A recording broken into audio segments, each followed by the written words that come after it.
Hello everyone, and welcome to SUNUP. I'm Lyndall Stout. Soybean harvest is winding down across Oklahoma, and here to talk about it is Josh Lofton, our Extension Cropping Systems Specialist. Josh, give us an idea of what you're seeing around Oklahoma. Well, the good thing is it looks like Mother Nature's turned off the water faucet for the time being. And so I know it's really good for our winter crop producers, but we desperately needed to get a lot of these summer crops out of the ground. And we're seeing a beginning to the end of some of our full season soybean, a lot of our grain sorghum crop. We're starting to see a lot of growers wrap up. And what we're seeing is potentially very positive results from the field as far as a yield perspective goes. Let's talk about quality, and you have some examples in your hand right now. Yeah, that's where we have kind of fallen down this year. You know, if you're a soybean producer, you have soybeans out in the field, you know that some of our really early soybeans were ready to harvest maybe a month ago. And so they've been out in the field, dry, potentially very mature during all of these rainfall events. And what we're actually seeing and hearing from around the field is that we're seeing very, very low quality soybeans. Like I said, the yields are often there, but what we have is lower quality soybeans. And this is actually a bad sample. It's not a good sample, but I've seen worse out in the countryside this year. This comes from a lot of different things. Something like this really, really green bean comes from the plant just getting hit by the freeze, maybe wasn't fully mature, and it's getting stuck with that green coloring to those beans.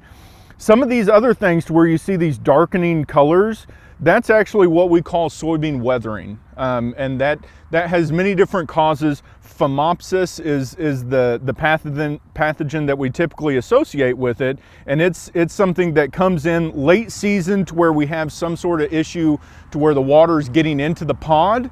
And then that water is sitting there and essentially molding those soybeans in the pod. The more this soybean stays in the field, the worse this quality is going to be. So if we are in areas that we can get the soybeans out, growers need to be prioritizing that above all else, getting in the field, getting the soybeans out. The other big thing that I hadn't heard too much, but we found this morning is we're getting some sprouting in the pod. And that's a very bad thing. That can be very detrimental. We see that this middle bean here has actually started to try to make a leaf.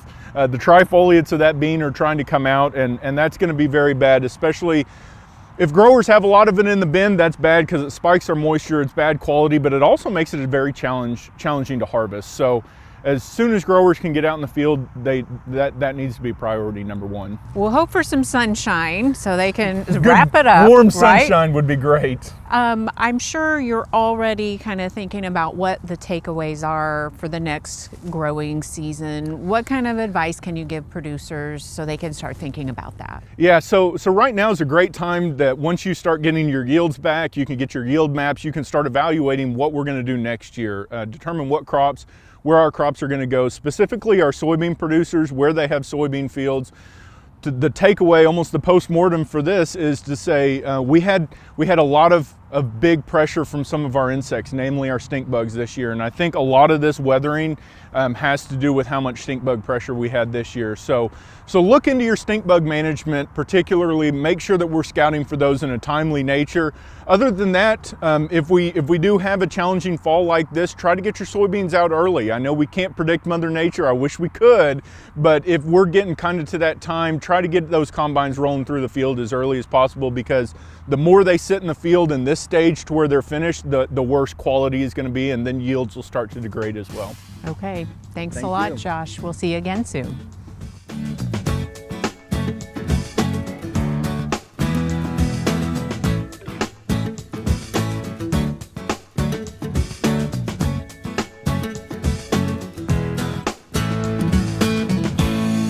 Welcome to your weekly Mesonet weather report. The majority of the state has been blessed with good rainfall in the last few months. In many places, producers are having to deal with soils that are too wet to finish normal field work like harvesting soybeans or planting wheat. The average 4-inch depth plant available water map shows just how wet conditions are. 100% would be an indicator of a soil that is fully saturated. As we move further into fall, it takes longer for these soils to dry out. The potential evapotranspiration rates, which is the water loss from the soil surface and through the plant leaves, are very low this time of year. Most locations are showing less than 1/10 of an inch. We know that relative humidity has been very high lately due to all the moisture in the state. The average relative humidity for September was as much as 19% above normal. That trend continued into October with rates averaging 10 to 15% higher than average. Winds are not helping drying conditions either, as we see they also have dropped off well below average lately. Farmers need a couple of weeks of good drying conditions without additional rain to get back on schedule with regular operations. Next up is Gary with some new information about this year's winter forecast. Thanks, Wes, and good morning, everyone. Well, we got a little bit more rain, so we got a little bit more improvement on the drought monitor map, so let's get right to it. Okay, now we have a completely color-free area in southwest Oklahoma, no more even abnormally dry conditions. And then, as I promised, without much rain, that northeastern sector, still going to see a little bit of drought. It's not in danger of increasing very rapidly up there, but until we get rainfall, substantial rainfall in that area, I'm afraid we're going to have those lingering moderate drought conditions. Now we can go right to the outlooks for November from the Climate Prediction Center. For temperature, we see increased odds of above normal temperatures across the entire state, but a little bit higher increased odds across the panhandle. For precipitation, about the southwestern 2/3 of the state does see increased odds of above normal precipitation. For the northeastern quarter or third, basically equal chances of above, below, or near normal conditions. So just a flip of the coin up that way. Now we're going to jump ahead to the winter outlook from the Climate Prediction Center. For temperatures, we see increased odds once again of above normal temperatures across the entire state and especially across the western panhandle. So nearly identical to that in November. For precipitation, we see increased odds of above normal precipitation across the southwestern quarter of the state and also parts of the panhandle. So move that area of increased precipitation for November down a little bit to the southwest for the December through February time frame. So we have parts of the state that have had way too much rainfall, and ag producers are ready to get out in those fields, have it dry out a little bit, while just a tiny bit of the state needs a little bit more rain. So will Mother Nature provide that? Doubtful, but we'll see what we get. That's it for this time. We'll see you next time on the Mesonet Weather Report. Well, it happened. Wheat prices quit walling around, but Kim, they kind of didn't go the direction we were hoping for with them. Yeah, you look over the last week, we're down about 25 cents. Over the last 2 weeks, down about 40%. Definitely not the direction we wanted. What caused the stumble in the price? Well, I think there's several things going on in the market. A big thing is the dollar index. It increased about 3% from around 93.4 to 96.4. You look at the export price, that's essentially raising the export price about 20 cents a bushel. Our export sales continue to be in the tank. Hard red winter wheat total sales since June 1 is 36% lower than last year. USDA is predicting they'll be down 10, so we haven't recovered on it, and we've been missing sales lately. The countries have been importing from places besides the United States. And then you look at Russian wheat production. How often have we talked about it going higher? You know, it was down to 2.4 billion to 2.45 billion to 2.5. Report this week had, you know, above 2.6 billion bushels. We'll just have to see. And as long as Russia has wheat to export, that's going to bite into our sales. Is this setting up for a downward trend or anything? Well, you look at the downward movement on the KC December contract. It broke that important $5 support level. It went down to the July low of $4.93. If we continue below that, we may go down another 20. So you got to say in the short run, we are on a downtrend, that we've established that. It's got to break that 493 to continue. Do you think that we'll see that? Do you think we'll ever rebound from this? Well, prices will come up sometime. It's just a matter of when. And it's probably going to be when our exports improve, countries start coming to the United States for the wheat, when Russia runs out of wheat. And my calculations has that happening somewhere in February. In other words, if they continue shipping like they've shipped over the last 3 months, then they're going to have fulfilled or just about emptied their bins by February. That means our export demand should pick up late December, early January, somewhere in that, and our prices should increase then. Overall, can Oklahoma producers afford to wait until February for that? I would store it if I could afford 50 cents, and we've got 40 of that 50 in right now. If I could afford the loss, and we could go down another 20 or 30, if I could afford that, I'd probably hold it. Just determine when you're going to have that wheat sell and then sell it in lots between now and then, just dollar cost averaging. It takes the emotion out of it. That's exactly, it makes it mechanical. Right, okay. Thank you much, Kim Anderson, Grain Marketing Specialist here at Oklahoma State University.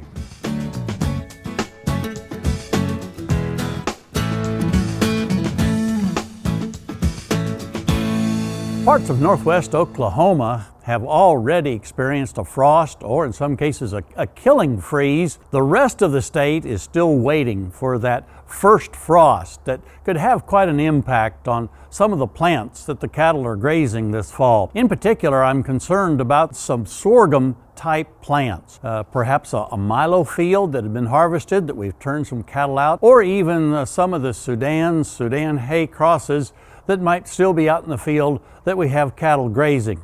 You see, those light frosts can stress the plant, and the possibility of the accumulation of prussic acid can occur.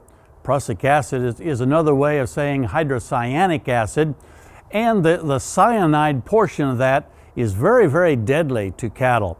What the cyanide does basically is keep the blood from being able to release oxygen to the rest of the tissues of the animal's body, and therefore it basically dies of cellular asphyxiation.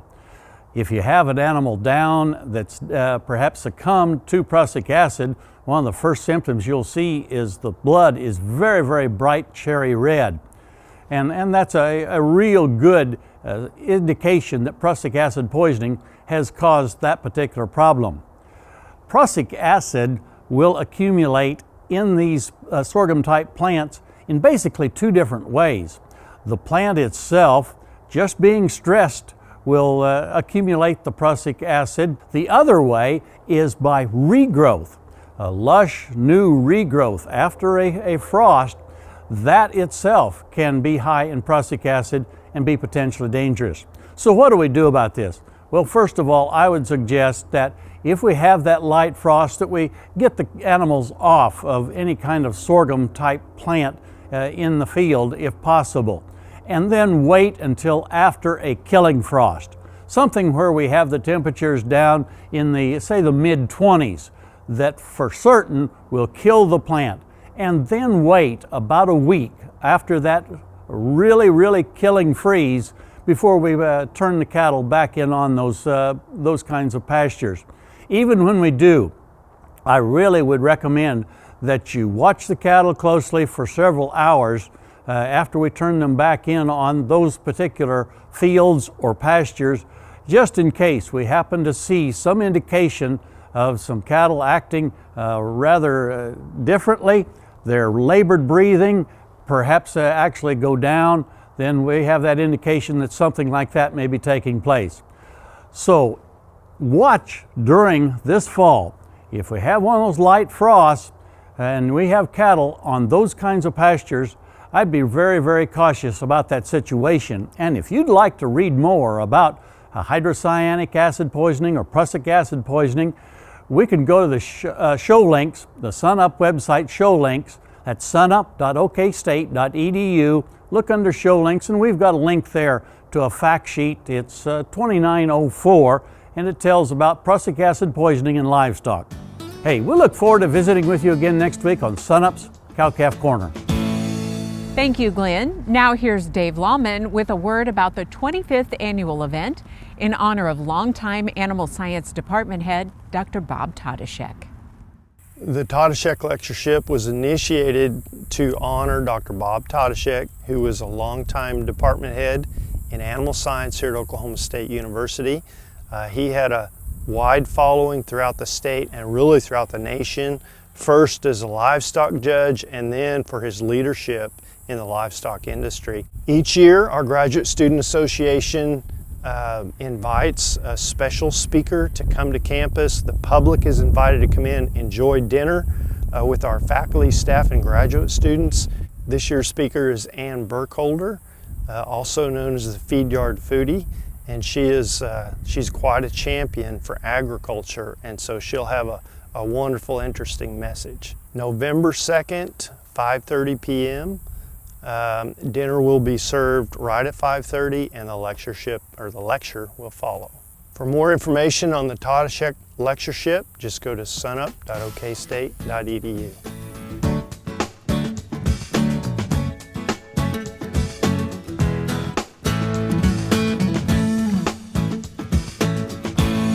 Derrell Peel, our livestock marketing specialist, is here now. Derrell, wheat pasture been a little bit of a challenge this fall. Give us an update on what the situation is now. You know, it's been very unusual this fall. We had cool, wet weather in late August, early September, excited for a lot of potential. A lot of folks did get out and get wheat planted then. And of course, the rains have just continued since then. The last 90 days has been the wettest on record, I think, in Oklahoma. So folks who didn't get wheat planted early have struggled since then to plant. And on the other hand, emergence is very good. It's ahead of schedule. We've got lots of moisture. We're going to grow lots of wheat pasture. Eventually, we're going to have a lot of wheat pasture, but we're not quite there yet. How about feeder prices this fall? Well, the feeder cattle markets have kind of mimicked that situation. You know, we saw a lot of early demand given the potential we had. So, you know, feeder stocker calves particularly moved up in counter-seasonally in September. They peaked about the last week of September. Then they backed off a little bit, not so much because of the seasonal pressure. The volumes were actually down simply because it was too wet and sloppy to either sell or buy calves during that period. You know, the one market that's continued to struggle a bit has been the cull cow market. It dropped very early this summer. It's continued to be pretty weak and normally doesn't bottom until we get into November. So, you know, have to wait and see. I don't really expect it to go a lot lower, but we have to wait and see what kind of recovery we might get towards the end of the year. It's hard to believe, but we're already starting to wind down 2018. Give us an idea of how things are shaping up as we head into the first part of 2019. You know, we look ahead to 2019. I think you'd characterize 2018, much like 2017, as a bit of a pleasant surprise. Despite the fact that beef production continues to increase, we've held prices well, and that at this point is set to continue in 2019. We'll see a slight increase in beef production in 2019. We've got lots of cattle in the pipeline. We're not quite done with herd expansion yet.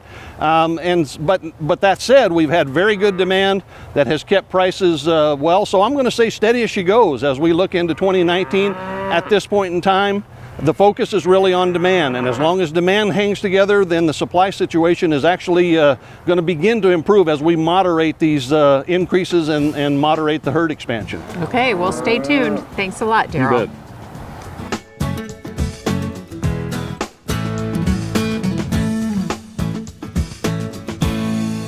When we make nutrient rate recommendations, for different nutrients we use different techniques.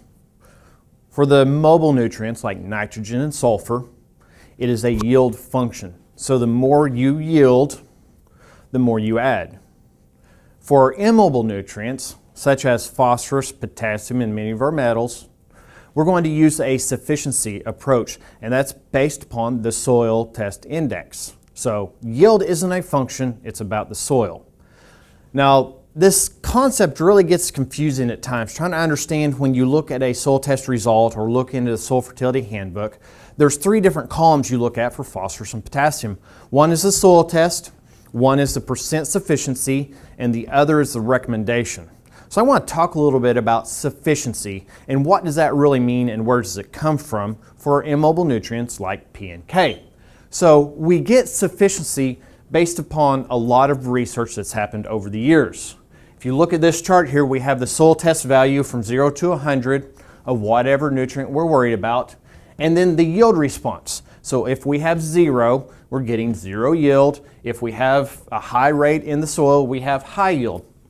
The sufficiency is looking at where are we at on soil test to yield. So if we look at this value, where we go to this point, this is the critical point. So that zone where we're no longer responding to additional nutrients or to higher soil test, this critical value, we would drop down, and at this point we would say the crop is 100% sufficient. Whatever this soil test value for whatever nutrient, this is our 100%. And as we go down this line, this yield line in the blue, as we get lower and lower, closer to zero, our yield level drops. So at this, let's say this is 50% yield, we're going to say this value, whatever this soil test value is 50% sufficient. So if you start with the soil test at this point, you're only going to yield 50% of your environmental total. If you're at this point, 100%, you can add fertilizers and the probability of getting a response is very, very low. Now if we look at these three columns, you come across your 40 line, soil test of 40, a 90% sufficiency with a recommendation of 20. This means if you were to choose not to fertilize your crop, you're only going to make 90% of the environmental potential based upon your phosphorus value. Unfortunately, if you have two limiting factors, such as phosphorus and potassium, unfortunately, when we have two immobile nutrients that are both deficient, you multiply the effect of those together to get the outcome. So to figure out how you're going to end up in total yield potential, you would take 80% times 80%, which means the best you can do if you don't fertilize for either P or K is 64% of your total environmental potential, which in this case would give you, best case scenario, 32 bushels per acre. Now, if you're to fertilize based upon the soil test recommendations for the 80 and the 80, you would then be able to bring it back up to 50, which is the environmental potential for the locations, given P and K, and everything else is okay. Now, if you have more questions or interest in learning about this, check out the SUNUP website, sunup.okstate.edu.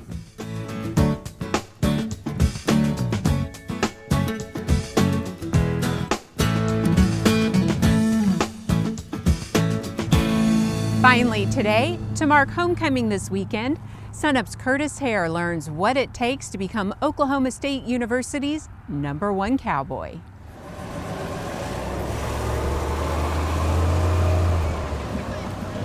Like a lot of students at Oklahoma State University, Stephen Vacconi and Kevin Osborne are full speed into the routine grind of college life. Wake up, go to class, study, worry about grades, sleep, repeat. Kevin is a senior majoring in agricultural education while Stephen is working on his master's in business. Two ordinary students, except for the tiny fact that they're the biggest men on campus.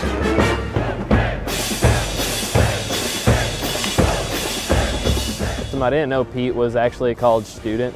You know, it's kind of funny. We always talk about how many picture frames we're in people's houses that we don't even know.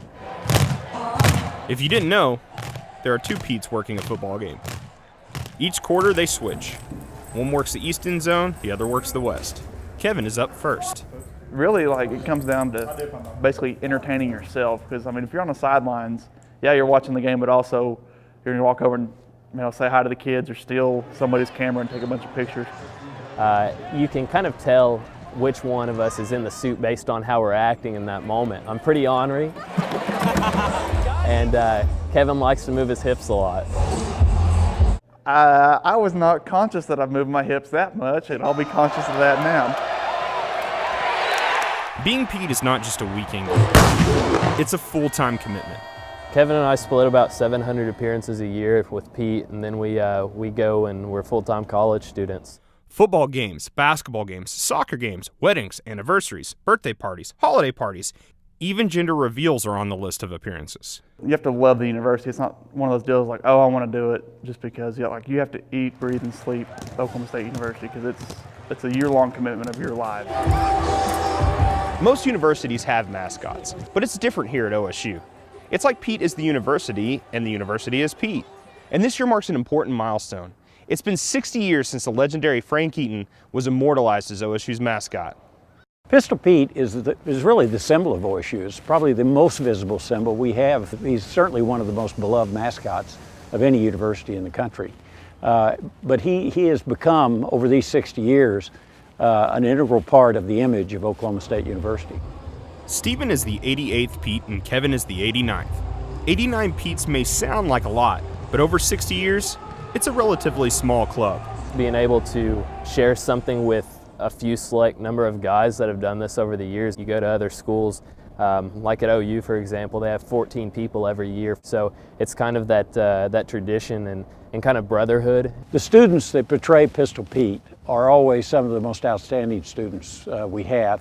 And this year they're both from the College of Agricultural Sciences and Natural Resources. And they do a tremendous amount of work, and they're kind of everywhere. That's why you need 2 of them. We probably need 4 of them, really. Imagine what you're like when it's like 90 degrees. It's not any different than a hayfield. While the role Stephen and Kevin play is a fixture for the university, I'll take them both. They're also part of another OSU tradition, agriculture. My dad raises wheat, cotton, alfalfa, Bermuda, and we raise cows. And then my brother and I started our own farm a couple years ago where we grow the same commodities and market those. Kevin's grandfather was an agricultural professor at OSU, and growing up in Tuttle, Kevin's dream was to one day become Pistol Pete. I was always up here on the weekends with my grandpa. I'd always see Pistol Pete plastered everywhere, pictures, posters, just everywhere. I thought, man, that's the coolest thing. Growing up in Ada, Stephen never thought he'd want to leave Pontotoc County until he took a trip up to the university with his FFA chapter. After getting his undergrad in agricultural education, he met a former Pete and went for it. What was cool about Kevin and I is that neither one of us are in Greek life. Neither one of us are in different colleges. We both were brought up in Kasner. Kevin hopes to be Pete again next year, and this is Stephen's second and final run. An experience that will continue to shape him. It's just being able to say one day, I might bring my family back here. My kids might come to their first game at OSU one day, and I'll be able to see, that guy on the field. I used to do that. That's pretty cool. From Pete's stomping grounds in Boone Pickens Stadium, I'm Curtis Hare. Thanks so much for joining us this week. I'm Lyndall Stout. Remember, Oklahoma agriculture starts at sunup.